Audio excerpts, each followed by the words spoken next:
انا خلصت زيزو ازاي؟ زيزو راجل فري، صح. ما ينفعش انا ابقى شايف زيزو ده فري وما اروحش اخده. ما اروحش اخده عشان خاطر الزمالك. لا مفيش كده في الدنيا، مفيش حاجه اسمها كده، مفيش حاجه اسمها كده. انا سبته، انا الزمالك سبته. اصل البعض الزمالك سابه. طب سبته ليه؟ البعض ما كان على حجري بالزياره بتاعه مجلس اداره النادي الاهلي نادي الزمالك، وقال لك المفروض مش هيبقى فيه صفقات بقى ومحدش هيخطف لعيب من التاني والكلام من ده. فالبعض من جمهور الزمالك زعل، قال لك الله، طب يعني الناس جم زاروا نادي الزمالك وكانت العلاقات كويسه، وفي الاخر راحوا واخدين زيزو وبعدين خدوا قبليه بن شرقي وكل الحاجات دي. طيب انت بتشوف ده موجود في الكوره ولا؟ طيب هو اولا مش موجود في الكوره، مش موجود. ثانيا هل خرج اي حد من مسؤولي الاهلي او الزمالك لا ما قالوش باتفاقات معينه او اعلنت ده رايحين يسلموا على بعض ورود وسلام عليكم ورحمه الله؟ فين الاتفاقات اللي حصلت؟ هل في ميثاق شرف اتعمل؟ لا. بخصوص تعاقد اللعيبه؟ هل في تعاقدات اتعمل؟ هل في كلام اتكتب وتوافق عليه من الناديين، توقع من الناديين؟ مفيش الكلام ده. دي زياره وديه كده. مفيش لوم على الاهلي يعني؟ ايه؟ مفيش لوم على الاهلي انه خد زيزو؟ لا خالص. هو انا ده بالعكس، ده جمهور الاهلي يلوم على الاهلي لو ما خدش زيزو. صح. بتتكلم في ايه؟ صح. انا النهارده يبقى عندي زيزو ده فري بالوضع ده وما خدوش. واحد من اعلى اللعيبه قيمه تسويقيه في افريقيا يعني. طبعا يعني انت عشان تاخد زيزو، يعني زيزو كان جاي له عروض ب6 و7 مليون دولار قبل كده، فانت بتاخد واحد زي ده فري، فده مكسب كبير. بص يا امير، انا بشد في شعري في قصه زيزو دي والله، وحياه المصحف هتتجنن منها. انا ما اعرفش الراجل ده اتساب ازاي. انا مش قادر افهم. انا مش قادر افهم الاسباب اللي ادت ان الزمالك ما ياخدش ما يجددش لزيزو. يا عم انت بجد معاه في شهر 8، ماليش علاقه بقى فلان اتخانق فلان زعل ابوه زعل. طب ابوه زعل ليه؟ مش ما ينفعش يا جماعه، ما ينفعش يا جماعه، والله العظيم دي كارثه كبرى، كارثه. انا بعتبر مشيان زيزو من نادي الزمالك كارثه كبيره جدا جدا جدا. ويلام عليها مين؟ كل الموجودين في مجلس اداره نادي الزمالك، المجلس كله طبعا. ما يتلمش زيزو، دي جزئيه تانية. انت يعني في لوم على زيزو طبعا. طب خلينا ناخدها واحده واحده، نبتدي بالمجلس. المجلس من شهر 8 انا بتعاقد مع زيزو، بتفاوض معاه. هل الاهلي وقع في شهر 6 قبليها؟ لا، ولا ماليش علاقه، ممكن يكون وقع، ممكن اوكي ممكن. بس انا الولد ابني اللي هو عايز اعمله له. يا جماعه انتوا بتتكلموا حتى لو مطالبه مبالغ يا باشا فيها؟ مبالغ ايه اللي مبالغ فيها يا امير؟ اللي اتقال يعني. طب ما انت لا سؤال، ما انت عندك لعيبه فاهمني من حوالي 3-4 سنين بتاخد 17 و20 مليون من 4 سنين، ده مبلغ خرافي فاهمني. فانت النهارده عندك زيزو ولاعيب كبير ولاعيب يعني بيفرق معانا. طبعا. انا اسيبه ليه؟ ده انا اجيب له لبن العصفور، فاهم؟ هتقول لي اوضه اللبس، اوضه اللبس مش هتبوظ. لا هتبوظ فين؟ مين قال لك؟ دي قدرات. هو يستحق كده، قدرات يا كابتن وامكانيات. هو النهارده لما زيزو ما لعبش سيمي فاينال كونفدراليه حصل ايه؟ خسر الزمالك من فرقه عامله ازاي؟ فرقه تعبانه زي ستيرن. انت فاهم؟ لا بس هل معقول ان احنا غلطنا؟ زيزو بقى اخطأ في ايه بقى؟ ما كانش صريح في البدايه. لما قعدوا معاه وقالوا له انت ماضي، قال لهم لا، ممكن يكون مضى. طب ايه اصرار زيزو ان هو ما يمضيش؟ طب انت رحت السفاره الامريكيه قبل ماتش السيمي فاينال بيوم ازاي؟ توقيت، وانا قلت الكلام ده على فكره وهو طلع صار هذا الكلام، انا قلت قبل هو ما يقولوا بشهر.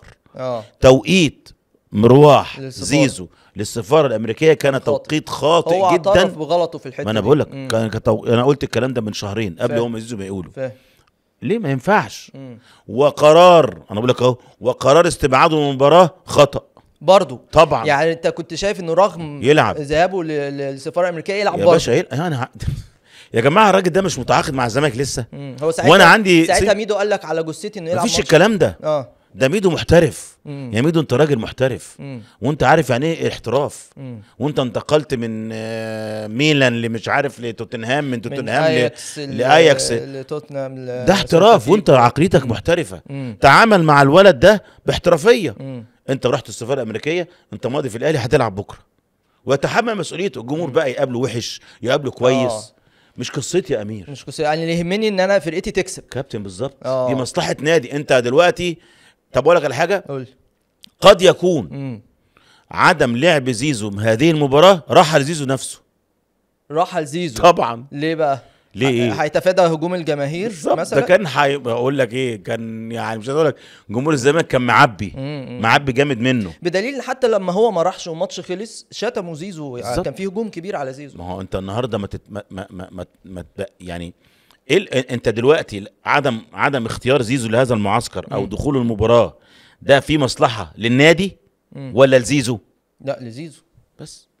ما ينفعش قرار اختيار التوقيت يا عم زيزو انك تروح السفاره الامريكيه قبل الماتش بيومين خطا، وقرار استبعاد المباراه خطا.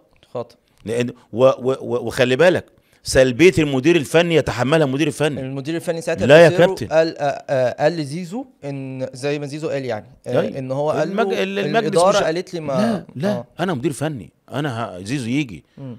ما فيش حاجه اسمها كده يا جماعه. احنا لابد يكون في نوع، لازم ابقي على مصلحه النادي. انا بقولش زيزو، ممكن زيزو كان لعب ماتش وخسرنا برضه، ده ممكن ممكن، بس انت النهارده ورقه زي دي تسيبها ازاي؟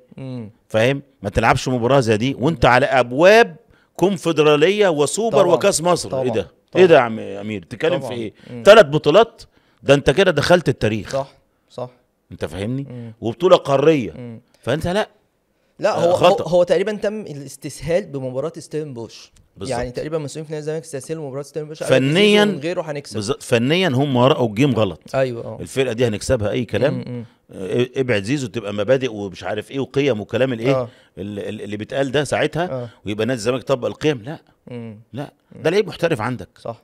خصوصا ان زيزو اصلا عقليته احترافيه، يعني هو جداً. اصلا مخلص مع الاهلي مثلا من قبل ماتش كمان سيراميكا اللي جاب فيه الجون بتاع قبل نهائي كاس مصر اللي هو اخر ماتش لعبه، بس كان في الملعب نزل الشوط الثاني كسر الدنيا. انا دائما وابدا يا امير كنت بشيد، على فكره انا بعت له رساله. مين؟ زيزو. والله؟ والله. امتى يا كابتن؟ لما حصل قبل موضوع السفاره وقبل الموضوع ده، لان انا كنت متعاطف معاه.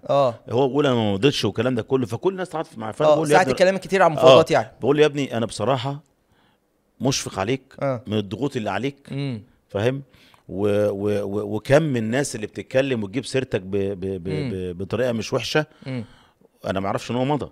انت ما بتعرفش ساعتها.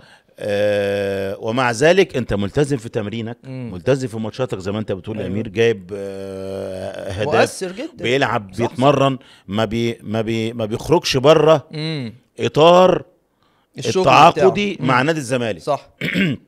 فرد عليا يا كابتن انا بشكرك وبتاع، لا والله انا راجل محترف وانا بلعب في نادي الزمالك ونادي كبير ومش عارف ايه، اوريك الرساله يعني.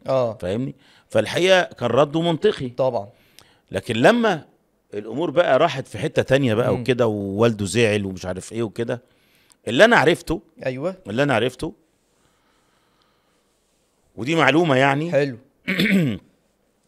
ان بعد الخلاف اللي حصل ما بين زيزو ووالده واستاذ ممدوح عباس، ماشي، ابوه حلف انه مش هيلبس التيشيرت الابيض. دي معلومه، لان الخلاف كان كبير قوي جدا. وبعدين الراجل ده صعيدي، وانت عارف الصعايده دايما طبعا بيبقى عندهم عزه نفس كبيره جدا، كرامتهم بتبقى غاليه عليهم. فالتويته اللي اتكتبت مع المقابله واللي حصل في المقابله، ايه اللي حصل في المقابله طبقا لمعلوماتك؟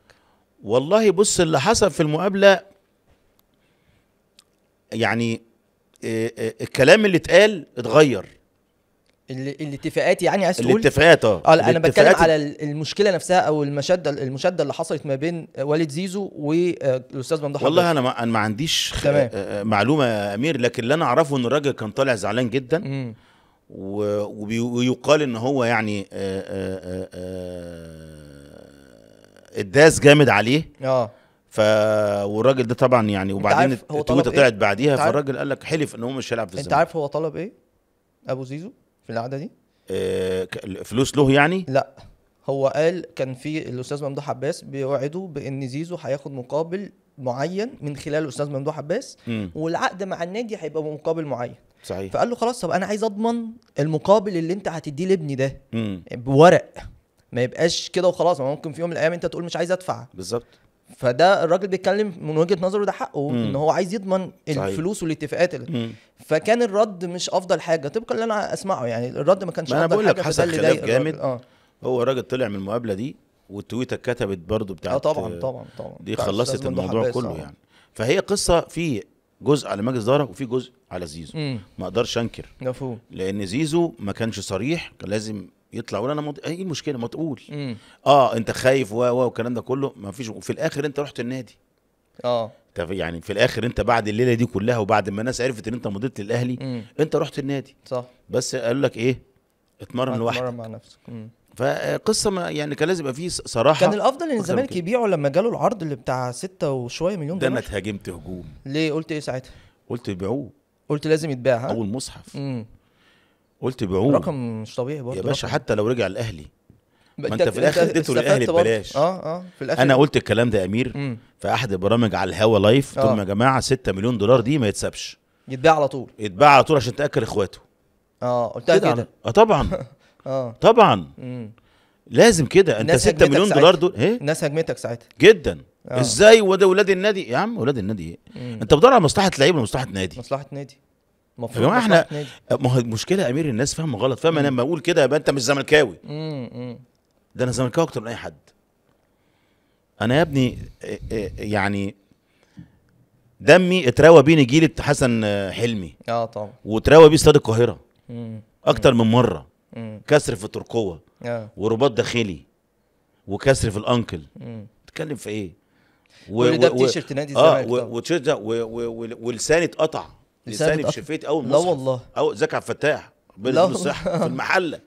دخل بالبتاعه دي هنا انفراد، فدخل بالبتاعه دي بالجوانتي بقبضه ايده الاثنين هنا، قطع لي شفتي وقطع لي لساني. انا روحت عندي وعيني والله العظيم يا امير عندي صور عيني دي زرقاء، يا خبر زرقانه. لا يعني احنا تعبنا. نادي الزمالك ادانا كتير، ما بقولش لا. بس النهارده انت بتتكلم فيه مصلحه عامه. لا والايام اثبتت كده يعني. برافو عليك. الايام بقى اديك انت سبته للاهلي ببلاش، للمنافس بتاعك ببلاش، وما خدتش منه فلوس. اكتر حد استفاد من المشكله بتاعت زيزو والزمالك هو النادي الاهلي طبعا، ومن غير جنيه، يعني من غير ما يدفع جنيه. طبعا